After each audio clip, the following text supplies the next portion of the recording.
ಗಂಗೆಯನ್ನು ದಾಟಿ ಹೋಗ್ತಾ ಇದ್ದಾರೆ. ಅಲ್ಲಿ ಸ್ವಲ್ಪ ದೂರ ಹೋದ್ಮೇಲೆ ಕತ್ತಲೆ ಆಗುತ್ತಂತೆ. ಅವರೆಲ್ಲ ಆಗ ರಾಮ ಲಕ್ಷ್ಮಣರು 3 ಮೃಗಗಳನ್ನು ತಂದು ಸಂಹಾರ ಮಾಡಿಬಿಟ್ಟು ಅದನ್ನು ಅಗ್ನಿಯಲ್ಲಿ ಸುಟ್ಟುಬಿಟ್ಟು ಆ ಮಾಂಸವನ್ನು ತಿಂತಾರಂತೆ. ಇಲ್ಲಿ ನಾವು ಬಾಯಿ ಬಡ್ಕೊಂಡ್ಬಿಡ್ತೀವಿ. ಶ್ರೀರಾಮಚಂದ್ರ ಪ್ರಭು ಮಾಂಸವನ್ನು ತಿಂತಾ ಇದ್ದಾನಾ? ತಿನ್ನಬಹುದಾ? ರಾಮ ಕ್ರೂರಿ, ರಾಮ ಅದು ಇದು ಅಂತಂತಂದು.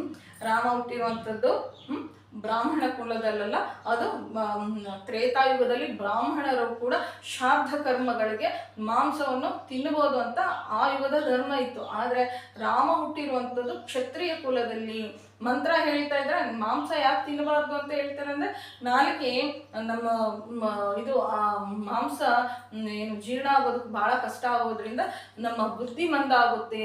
ಮಂತ್ರಗಳು ಸರಿಯಾಗಿ ಹೇಳಿಲ್ಲ ಅಂತಂದ್ರೆ ಪುರೋಹಿತರು ನಮಗೆ ಒಳ್ಳೇದಾಗೋದಿಲ್ಲ ಅಂತ ಅವರು ನಿಷಿದ್ಧ ಮಾಡಿದ್ದಾರೆ. ಆದರೆ ಕಲಿಯುಗದಲ್ಲಿ ಬ್ರಾಹ್ಮಣರಿಗೆ ಮಾಂಸ ನಿಷಿದ್ಧ. ಆದರೆ ಈ ತೂತಿನ ಒಡೆ ಅಂತಂತಾರಲ್ಲ, ಉದ್ದಿನ ಒಡೆ, ಅದು ಶ್ರಾದ್ದ ಕರ್ಮಗಳಿಗೆ ಇಡ್ಬೋದು ಅಂತ ಹೇಳ್ತಾ ಇರ್ತಾರೆ. ಮುಂದೆ ಅರಣ್ಯಕಾಂಡದಲ್ಲಿ ಅಗಸ್ತ್ಯ ಮಹರ್ಷಿಗಳು ಮಾಂಸವನ್ನು ಸ್ವೀಕಾರ ಮಾಡಿರುವಂಥ ಘಟ್ಟದಲ್ಲಿ ನಾನು ತಿಳಿಸ್ಕೊಡ್ತೀನಿ.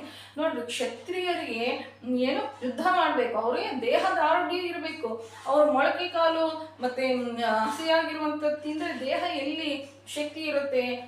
ಬ್ರಾಹ್ಮಣರಿಗೂ ಕ್ಷತ್ರಿಯರಿಗೂ ಇರುವಂಥ ಒಂದು ಕೆಲಸದ ವ್ಯತ್ಯಾಸ ಏನು ಅಂತಂದ್ರೆ, ಬ್ರಾಹ್ಮಣರು ಕುತ್ಕೊಂಡು ವೇದಾಧ್ಯಯನ ಮಾಡ್ತಾ ಇರ್ತಾರೆ, ಅದಕ್ಕೋಸ್ಕರ ಹೆಚ್ಚು ಎನರ್ಜಿ ಬೇಕಾಗೋದಿಲ್ಲ.